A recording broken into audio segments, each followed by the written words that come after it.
nazalaka toujours na plaisir ya kopresente bino émission oyo mpona confiance bosalaka biso yango ezotinda biso kokende kolukelaka bino makambo ya kitoko lisusu ngai Raissa Kitambala na sepe lisusu kopresente bino émission ya moko na lelo mon histoire na kozala accompagné na plateau ya lelo na artiste na bino obolingaka mingi na kombo ya James Loko.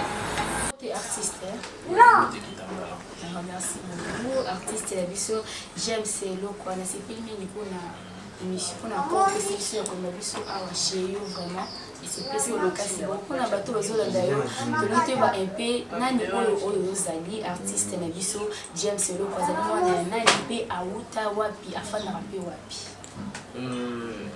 Tout premièrement, merci pour la parole et merci na invitation. Voilà, du coup, vous pensez à moi et tout. Naza mwana moto kaka nabuta mina moto nabuta mina nyamati nabuta mina tout mwana ngai Brigitte Kabila et mon père c'est papa Emmanuel, c'est ça, Emmanuel Loko. Ok, artiste biso abimi na mwana commune parce que beaucoup d'artistes bazo na ma commune différent na ma commune matete ya Njili tozomona mingi ba artiste bazo bimela mingi na matete na Njili bon matete nazaka matete donc nabimi ka matete la buta mpeka matete c'est ça. Maman, tu as ma camp etali mode théâtre est-ce que l'artiste n'a pas azana oya banda déjà qu'on travailler des salaires qu'on a posé l'autre effort na même personnel de commissaire à comment merci.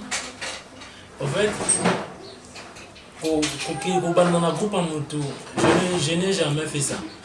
Et na sika ozo pa idée te ok groupe intel pour na kana na zao na non. D'abord, d'abord Arizali, il y a ceux-là où besoin chance il y a il y a d'autres encore où besoin chance on a dit il y a percé Nangai et Banda Nazara vraiment c'est à l'école et par rapport à j'ai été scout Tille Lopé voilà Nabasenet Banda ça là et du coup Tille Lo Nakine la mope classe Natangeli Yango et Lelo Naza artiste et comédien et artiste la biso la biso te validé que ma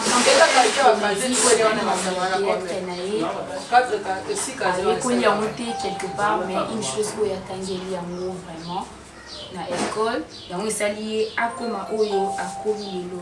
Bon, dites-nous artiste, à part votre vie théâtrale ou comédien, avez-vous notre vie que oh makambo tout ça la paix à part makambo etali comédie tout théâtre? Oui, j'en ai voilà. N'importe quel on a été capable de cinéma et ceux qui s'invitent, ils sont oui. Donc il a ça mingi ezali cinéma mais à part cinéma tu as d'autres choses pour ça dans la vie. Oui oui, naza makambo ça na sala où ils ont privé on qui koye baté. Oui, donc c'est un peu ça. Il y a eu des conjoncture à comment la biso donc c'est un peu ça. Tout le monde en internet, tout dans la TV, tout le monde va faire des films de James Loko. Est-ce que vous savez combien de films déjà, tout des théâtres où ils ont composé par tes propres idées, déjà où ils ont compté même à la mécanisme. Tu n'as pas compté parce que c'est bien. Ils ont tout déjà il y a James Loko qui existe. C'est la écriture peut au moins donc inutile que tout le monde na bandolo bake boyinga na koma boyinga na sala humble futa comprend faut ça humble au ça na yo molo zo kindi donc si yo on découvrir ngai bo c'est que utale kuna quelque part donc c'est ça. La vie a toujours des difficultés. Personne ne peut réussir si facilement sans écouter un obstacle dans la vie. Artiste, l'obstacle n'est aucun dans mon beaucoup Non, bah, bon, obstacle ça tellement, donc tellement ébélé. Donc, pour nous obéir à tout, ils ont rallye pendant un batté, maître Isaïbi, Bimaboui, donc, Gogo, Zongi, Mapela, ok, Sousou, Gogo, le Oulukaka Anzela, donc, Oulukanzela, ils ont facilité, n'a pas peu de chance, yo yenuka bumba moko ono pisa ma chance na sali kligi kamwentel pisa ma chance na kota film non pour pas découvrir il faut bandana eloko moko boy ba moni ke frapper comme la linga bon moni usa déjà nini yo ko isa moni ke non ngai naza awa na yebika ka boy na yebika ka non moi ba preuve wana pe et ça va bien. Mais ah oh il y a des difficultés ça tellement trop oga pia ke beti una oga bena pia ke beti yo momito na bandila ndeni ok tournage ndeni pia comprendre ni la akariza yo makolo pe musika ukomiona o Tokyo tu et moi aux années la mort là oui ils ont des circonstances. C'est ça. Banzala pe boy ok tournage bien banzala. Donc c'est ça. Mais vu qu'ils ont boulot na o lingango mingi dans aux autres percés kaka et lelo monda mwa osala tu nzamba pesi makama bien zali et toujours koko bakaka so qu'ils en a 100 dans na koloba 1 déjà moi pas mon déjà on sait que le lobby il y a miné les yeux. Donc c'est un peu ça. Bon, chaque travail mérite un salaire. On peut dire que le parcours, on nous a besoin d'un jour où il est marqué PE à Malam ou Pisani. Oui, malgré ma difficulté, il y a ceux-là qui m'ont beaucoup soutenu. Il y a ni la akariza yo makolo pe musika ukomiona o Tokyo tu et moi aux années pe la mort là oui ils ont des circonstances. C'est ça. Banzala pe boy ok tournage bien banzala. Donc c'est ça. Mais vu qu'ils ont boulot na o lingango mingi dans aux autres percés kaka et lelo monda mwa osala tu nzamba pesi makama bien zali et toujours koko bakaka so qu'ils en a 100 dans na koloba 1 déjà moi pas mon déjà c'est on sait que le lobby il y a miné les yeux. Donc c'est un peu ça. Bon, chaque travail mérite un salaire. On peut dire que le parcours, on nous a besoin d'un jour où il est marqué PE à Malam ou Pisani. Oui, malgré ma difficulté, il y a ceux-là qui m'ont beaucoup soutenu. Il y a mon boss Jackson Mouya, voilà, depuis les États-Unis. Fandek Peka Boye et monsieur ça va, qui est non retourné. Le collège c'est voilà, on a bien un mois en d'accord. So c'est grâce à lui. Fandek Pena parlé, mais boulot c'est ça. Il y a bien eu ça la boue, qui est à tourner. Mais bah film du Bosso, ils ont la deuxième chance que tournant au boue et bah chopé moins de mon deuxième film qui tourne, troisième qui tourne, quatrième no James, côté dans le film. Au côté film oui ça va. Bon. Donc vie aux Olamon on a ndeni mon robot. Et pour nous gagner sous ce vie dans le bas linga ka non boulot non. Linga boulot na yo malgré batu ba ofinga batu ba kotonga batu ba sabu uzanga ya kolata ba opesa opete ba ofinga yo mais tango sourire nango yaka ka ba ba finga ki wana ba yaka stima mao yo ne star na biso tu vois c'est ça vraiment donc naza bina na batu o ba soutenir na pe au petit lelo ba continuer peka na soutenir. comprends. Donc pour la lata ou quoi maison Laurette la Perle dans ce côté on a habillement danger zali bazobina suya nao kubana na manzaka na suki tina masasamba ah tout le monde masasamba quand tu masasamba pose à cas soin ba parfum solo et ba jean na solo les akuna ba survêt donc ba qualité tout ya bilamba oyo luka na maison la Perle au coup vraiment comment donc ok, merci beaucoup artiste la vie sur le vie kozala modèle les appliqués. Merci au père va pe okoma oyo comme ça rappelle mutu mo pona ko sipla na sipla na mutu bo ndinga sala musala na ye na sipla un jour sonda musoki na komi ko travailler dans ma pesa ngama kasi pe na koma ngwa mutu est-ce que artiste mso James Lo quoi vous avez na mutu sipla na pe na vie po asala yo koma pe na be fort na ye ba travail na pe pour ça travail sous dire okoma okomino oui hein il y a un papa Bordeaux voilà. Donc, depuis Nazar, moi, je m'occupe parce qu'il y a un babandi boulot. Il faut bien parler pour se faire la canaille. Si vous jouez dans mon sourire, tu as pu faire comment jouer quand le croyez. Tu vois. Et tant que vous avez vous savez, il faut comment le croyez, mais comment le croyez. Oui, donc, Zambé a bombé là, et si quand il y a eu mon robot, vous devez enfin parler. Asepelika ye pas comme le quoi yo malgré pas comme le roi yoté comprends donc nous avons besoin na ba potentialité na ye na ba qualité na ye mais na ye ndi na joie courage ya le logo il peut jouer c'est bon donc yende ye ka pe na logo là donc moi ba mbote un peu mingi sikazali. J'espère bien monsieur comme il est comme il est vraiment. Ok, merci beaucoup encore pour la réponse nayo.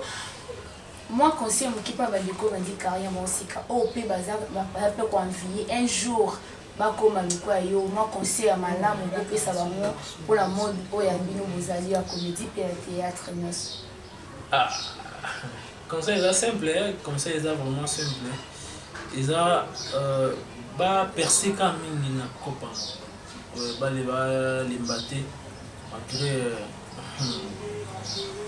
terrain où ils a glissant à cause de ils a glissant au quoi il y a bien boye koko il peut se souber koko ah man on a ça mon kilini or tant na oui ya mutu a ko kanga mote talaka bakanga mpepete so du temps il faut que on pipe non chance na yo za yo on a chance na yo mais ça il ont mon côté il est qui répétition. Il faut qu'on répète mieux. Donc, c'est former pour mieux former. Ok. Tu vois? Ouais, ceux qui ont se former bien, ont formé mieux. Donc, plus que même dans des former. Donc, par là, au lieu de poser la balle, on est posé au format, on va déjà. Basé belé. Ok. Na format raté, na ça abîme le quoi groupe tout le la TV. Na zuyoka na formé ok no. Formé au lingana pour pentel qui est ce test d'abord mon ayo test mo yi mais pasoli d'abord tout na yo tu as malgré min ba bomba ka banga le quoi so outil angi pour ba ngolé oh rien dimano ka non la produit à James Lo quoi ta là ba format biso ka 3 au type nan chic boy il y a bison au format cabine 3 et puis bonjour monsieur super moi abisio imbécile au combien aéroport ni mais ba payer ça ni 100 francs auto qui ba fingilo pe maman comprends uzonda ko maman ba fingi ngai abisio bon na ça ni ils ont ça non pour na qui non percer ka dans lobby aussi mais père a permis tant jamais na ça cinéma bon quand chic ndi ala mère a eu un jour il coupe ça et en gros donc nous émergé déjà voilà donc émergence n'y a surtout en gros comprends mais chez moi oh Suzana expliqué rien mais tant pas formé un bison à Ipsanga na suka j'espère bien sûr que il va sa publicité équilibre.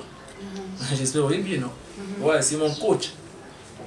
Na sisi yana na qui Carter Cimetière, na qui j'ai concours. Vous avez plus de 50, il faut pas éliminer 40. Ouais, batamaye les bébés la 4 balongoli 40 boy James Loko dans la 4 faut balongola 5 James Loko dans la 4 comprendre ils a lipaté ils a ngoubaté la 4 balongoli 40 boy James Loko dans la 4 faut balongola 5 James Loko dans la 4 comprendre ils a lipaté ils a ngoubaté et batwa sango mindele imagine na esprit à challenge mingi na vie na niveau zaka premier comprendre ouais comme tout ça biki nga niveau zaka premièrement le kon ndio zo combattre non yo peut ça il faut zalaka premier donc que le meilleur gagne donc visa simple ezali ceux qui oyebi ozate yo po ozate mais vie benez za combat donc tant ba mère ba bota biso mère a crier et la bagarre pour yo bima comprendre et tiens maître Isaïe ils allaient combat ils allaient bagarre donc visa challenge bunda ozwa ce que fait pauvre na vie ils a péché tu vois personne na boulot na yo marqué na époque na yo pour lobby ata okufi histoire ils a péka ya c'est important comprendre olinga kombo na yo ili kaka boité na personne na mokili ouais tout le monde na bible ba Aaron tout le monde ba Pierre atanga na yo to kufi ba Pierre ba Aaron bozaka ba Aaron parce que ba marka histoire na époque na bango dans na époque na biso pe pourquoi pas mon client pe ba James Loko comprendre ouais oui bibi que donc il y a James Mombo ya salaka bo ya saka bo le but ba na pe na nchiki pe ba tanya pe na nchiki donc ils allaient pendant mon groupe baté il faut que bunda vraiment quand il a qui se former pour mieux former voilà lingana na répétition tous aba artistes wana te ngana l'équipe bango James Loko aleka na bango te James Loko a sala musala ka bien ba sepela na mo so pona koleka yo c'est que na boma cop na leka ka yo ya jamais mokili ne faut esepela kaka naza devoir ka yo sepesa mokili à tout moment parce que boulot auto ça ka to le quoi ba pasteur voilà comprends mais à l'aide de l'écran tout le monde télé une histoire boy au final biti vie nanga vraiment le voir dans un comportement il faut na tika pena tu vois c'est ça le bon monde mon qui les alliés donc c'est un peu ça. Ok, merci beaucoup artiste na biso bandeko tozo sa biso tant autant la émission il faut retirer la paix balèche bien. Parce que quand tu connais l'histoire de quelqu'un, ça va te permettre aussi de mieux vivre ton histoire. Parce qu'on dit l'histoire étudie les événements du passé de l'homme. Tant autant la passé à Moninga. Et puis son apparition jusqu'à nos jours. Donc il faut avoir une intelligence, il y a aussi ça la définition à nos cas. Ok, on dit l'histoire étudie le passé de l'homme depuis son apparition jusqu'à nos jours. C'est ça. Grâce à l'histoire. Et puis pour il faut connaître aussi l'histoire. Connaître l'histoire des autres nous permet aussi de mieux se préparer pour préparer sur notre histoire. Nazaki ne semo mingi ya ko prêter bino histoire artiste no obolinga mina kombo ya James Loko artiste tout comme na suka émission na biso moi ba dédicace na bato obolinga ko.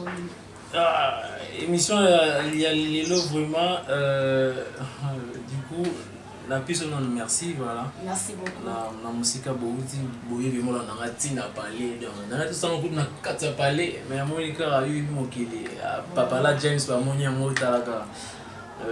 Merci mingi surtout na maison Laurette la Perle takaka donc so mon James Loko na Sylvestre na ba bima moka danger boy ba ke source na monde kuna donc on a posé pantalon on a posé ya chemise on a posé ya veste ya poto ya solo coton de habillement tout aux en pour ça les cas na maison Laurette la Perle donc numéro P à maison Zali par rapport à la publicité donc ngani na doit charge na mon pays à publicité donc 089 144 09 47 donc ce qui obengika numéro wana oyambaye moko la dame la présidente Motema maître Issa Donc mbongo nde mbongo, habillement nde habillement, talaka sika. So mon yé mon sika. Bon siko maison les andeni. Donc les Nadar Joker depuis Mikili yenda sala ka James Lo quoi, dans ce lien comme lié moi binda partager ngo komila non les sous les Christus encore zala wana mon ami babi binonde sans bino vraiment James Lo quoi m'a plein et puis à mon poste les Jackson Mouya avec le blanc le collé cette motamoté ma pembe. Donc on frappe toujours donc c'est un peu ça et Afima Sidi depuis France et qui est encore ma grande sœur depuis États-Unis, Rachel Boyanga et voilà mon thème à Rodi Bokulaka. Bazar on amène aux États-Unis donc lien et comment on partage en et puis un grand merci à notre réal voilà les Jonathan Boudou namoni misala vraiment écoli donc boulot vraiment écoli donc je crois merci beaucoup vraiment et merci na ba fan nyan surtout au ba soutenir James Lo quoi donc ba bisous na bino et puis ba commentaire na bino et ça vraiment bien et puis numéro de ya ngamuko ya téléphone les amis plus 243 89 53 72 088. Donc so bengi naza jakité au foyamba yekuna non oyambaka ngamo na komela ka mutuka bisinga non ngamo c'est ça. Donc so secrétaire nanga c'est kama kamsusu ya numéro de téléphone non ouais tout ça rien numéro de téléphone non mon gérant. Donc c'est ça. Donc, merci beaucoup. Merci beaucoup plus à vous, mon artiste. Merci pour cette invitation à Bisso. Merci Nabino P. Balandi, émission Mon Histoire, P. Balandi, surtout à Congo Public News. Merci à Jonathan Romani Pamoto, qui est toujours là pour vous servir, toujours derrière la caméra. Merci aussi à Baby Tumbo, ceux qui n'ont pas si on tété na maman na mabe moi impoli. Merci aussi à l'artiste qui est avec nous ici présent malgré que bon monité mais na pesi na ngai ka bote makasi bote mingi bele pesi bote mingi. Merci aussi à Rosie Kandolo abi moi si ambinga moi si ataye Rosie Kandolo merci Laura Kitambala motema ya Gautier Jimbo na pesi bino bote mingi susu ngai na sepe ko pote mine misolo nazo continuer ko sabino soko lima kama malamu makambo ya kitoko mingi s'abonner pour nous recevoir ba nouvelles na biso ya malamu. Merci.